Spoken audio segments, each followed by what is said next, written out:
Now, in terms of your original question about white supremacists and so on, I don't agree with your basic premise, because I know this, that you asked this, that how is it that, why is it that the media pays all this attention to Muslims and not to white supremacists?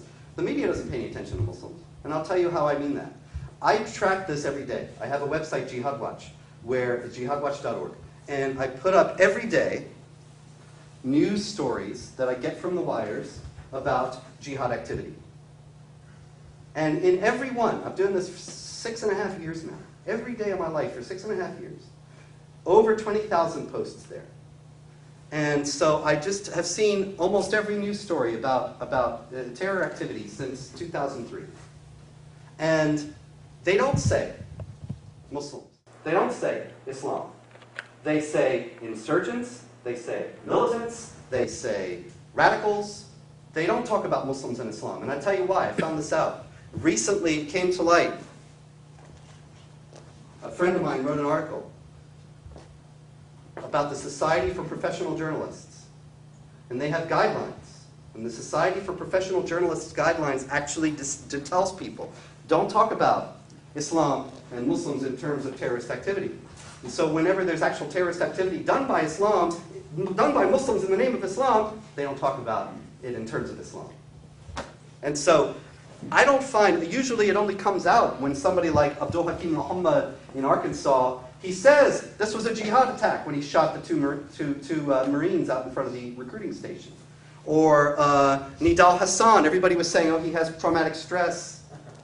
Until he said, it came to light that he was shouting Allahu Akbar, and he said that, that this was a jihad for Islam. He was very clear in his PowerPoint before he did it, that this kind of thing is going to happen if Muslims are made to fight other Muslims in the military, because killing other Muslims is forbidden in the Quran. And so it's only when it becomes clear from their statements that the Society for Professional Journalists, that journalists in general, will mention this aspect of it. Otherwise, they go to any other theory in the world. Now, in terms of white supremacists, I think that white supremacists are evil and ought to be opposed. And, you know, what do you want from me? I'm not a white supremacist. I think that, you know, there are people who say crazy things about that. And if I think that, you know, you can read anything you want on the internet, but if the white supremacists didn't want to kill me too, it wouldn't be so laughable. And I think that, you know, there ought to be attention paid to that, but I do think that this is a far greater threat in terms of magnitude and numbers and international extent. I don't know who's next, but I think you were in the back. We'll get to you, but yeah, go ahead. Two quick things. One is a point of information.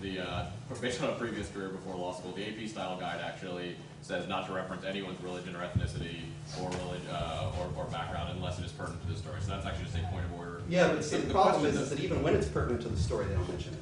The question, though, is that I think that you mentioned that the vast majority of adherents to Islam are folks that work hard, they want a job, they want a family, and you say they've ignored, they can't be bothered with the more violent aspect, or would you interpret as a violent aspect? Would you agree with me then, I think with most folks, that the overwhelming vast majority of Muslims in this world are not harmful and do not have in their heart a desire to harm the rest of the world?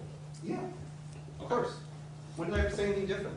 People assume I said something different. I never have. Yes, sir. We were talking before about the medieval context of Adhimma, and in particular, you always quote from the Pact of Umar. Do you know, by the way, what were these for pact in Arabic? You know something else? Is that what they say? You know something else? And for this particular There's a big article out there on the internet, maybe you saw it, that says I always quote from the Pact of Umar. Actually, that's not true. I quote from here, where the provisions are held up as a reliable guide to Sunni. No. Where it's held up as a reliable guide to Sunni orthodoxy, AD 1991. And so that's a valuable thing for nowadays. It's not the Pact of Umar.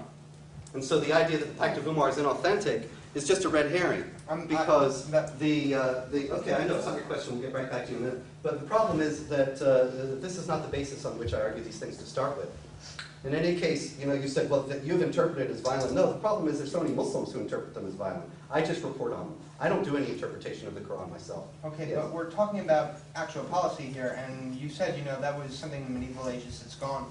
But even in Iran, which is a fascist country with a theocratic dictatorship, they don't enforce the policies of the Dhimma. I'm going to Jordan this summer to study, well, I'm not sure Jordan, inshallah, Jordan.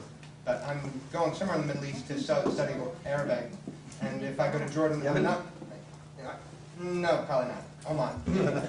I'm just having fun. Go ahead. But I'm not going to have to wear special clothing when I go there to distinguish myself. Did you hear it during the talk? I said these laws are not enforced anywhere today.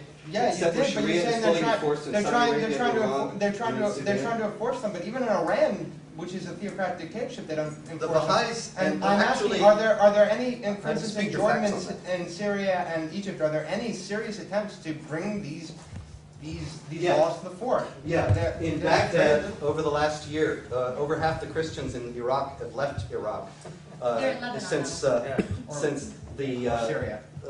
yeah, a lot of them have gone to Syria. But over half the Christians in Iraq before the fall of Saddam Hussein have left Iraq after that because of armed groups, both Sunni and Shiite, who are attempting to reimpose the fullness of Sharia, including the Dhimma on non-Muslims. And there have been gangs in Baghdad who take it upon themselves to collect the jizya from non-Muslims there. Hamas has also announced that in Gaza, once they solidify their authority and take over also the West Bank, that they intend to collect the jizya and impose the Zumma on the non-Muslims there. And so those two places are indications that this is a live issue, as well as the fact that in Iran, I dispute your facts on that. The Baha'is have a terrible time in Iran, and non-Muslims face all manner of institutionalized discrimination. It does not take the forms of the classical dhimma in every respect, but it is very much modeled upon them. Well, can I say a little bit in rebuttal to that? The Christians who often left were leaving because Christians, unlike the other groups, did not have militias, and they were often being kidnapped and simply held for ransom by people who wanted to make money. Yeah. And as for discrimination, there's discrimination against very many groups, as you pointed out, in the United States, too. But even in Iran, they do not enforce the classic parts of the Dhimma. And you talked about Hamas and all these groups, but these are clearly extremist groups. Now that the government is back... Hamas won the election. Hamas is the majority. Yes, but that's because most of the Palestinians look at Fatah and those groups as being collaborators with the Israelis. But now that that's the explanation that it was now that given. the Democratic government is back in control, now that the Democratic government is back in control of Baghdad, that's not happening to Christians anymore. And there's no serious. There's no The point that I was making was this: that they are violent gangs. Excuse me. The point that I was making was this: that not that the violent gangs are doing it in some sort of a juridically correct way. Actually, under Islamic law, they have no authority to collect it themselves. This is something that the state ought to do. But the fact that they explicitly explained it as such is the key. That they don't think that it is some dead relic of history. They think that it is something that is legitimate to collect. Also, there are imams in Europe who have, actually there was an imam caught on tape in Norway who said that in lieu of the payment of the jizya, since it was not practical at this time, it was lawful to steal from non-Muslims in Norway. And that was a big incident in the Norwegian press a few years back. But the point is that he also was assuming that the jizya was a live issue. It was something that was still something that one day it would be implemented. But you can't collect. And as far as discrimination goes, hold on. As far as discrimination goes, when you say, well, yeah, there's discrimination in Iran, but there's discrimination in America. Okay, go live there. I see people trying to get into America. I don't see people trying to get into Iran. Maybe you can go. I'm sure you'd be very happy. But in any case, hold on. I wasn't finished with the answer, though. The thing is that there's one thing that we need to say about these tu quoque arguments. Tu quoque is a term from logic, which you should all study. And it means, well, you're doing it too. You know, like, it's like your mom. You know, Atkinson was talking about his mom a lot. So I'll say, when your mother says, you know, if Billy jumps in the fire, does that mean you have to jump in the fire too? Well, no, obviously, because we don't play tu quoque fallacies. The idea that somebody else is doing something means that it's okay for somebody over here to do it, that's illogical. It does not follow. Christianity may be the most evil religion in the world. The United States may be the most evil polity in the world. But none of that says anything about Islam and jihad and Islamic supremacism. Nothing.